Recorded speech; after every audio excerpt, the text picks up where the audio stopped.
एक कसाई था सदना। वह बहुत ईमानदार था। वो भगवान के नाम कीर्तन में मस्त रहता था।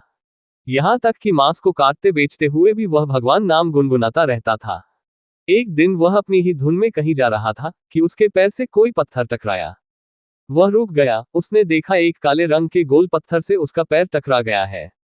उसने वह पत्थर उठा लिया व जेब में रख लिया, ये सोचकर कि यह मांस तोलने के काम आएगा।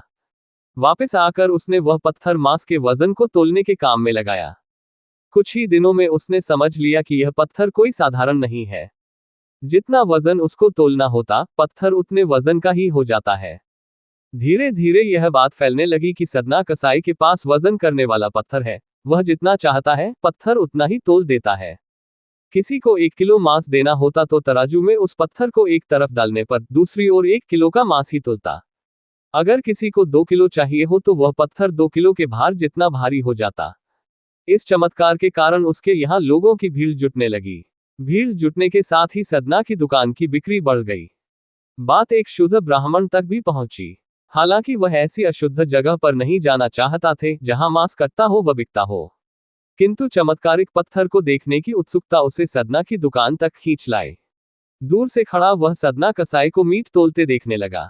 उसने देखा कि कैसे वह पत्थर हर प्रकार के वजन को बराबर तोल रहा था।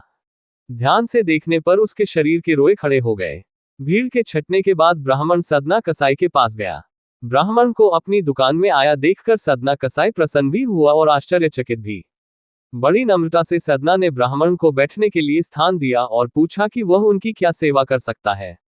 ब्राह्मण बोला, तुम्हारे इस चमत्कारिक पत्थर को देखने के लिए ही मैं तुम्हारी दुकान पर आया हूँ, या यूं कहें कि ये चमत्कारी पत्थर ही मुझे खींचकर तुम्हारी दुकान पर ले आया है।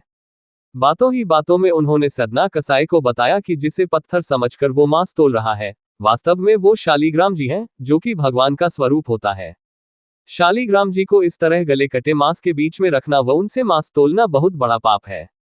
सदना बड़ी ही सरल प्रकृति का भक्त था।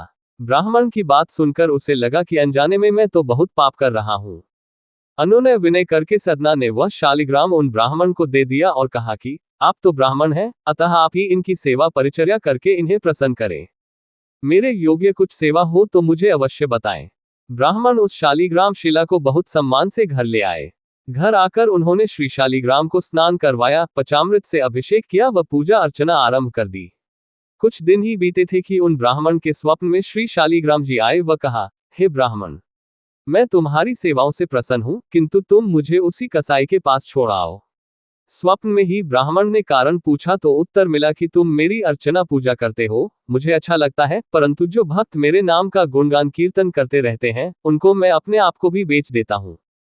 सदना तुम्हारी तरह मेरा अर्चन नहीं करता है, परंतु वह हर समय मेरा नाम गुनगुनाता रहता है, जो कि मुझे अच्छा लगता है, इसलिए तो मैं उसके पास गया था। ब्राह्मण अगले दिन ही सदना कसाई के पास गया व उनको प्रणाम करके सारी बात बताई व श्री शालिग्राम जी को उन्हें सौंप दिया। ब्राह्मण की बात सुनकर सदना कसाई की आंखों में आंसू आ गए।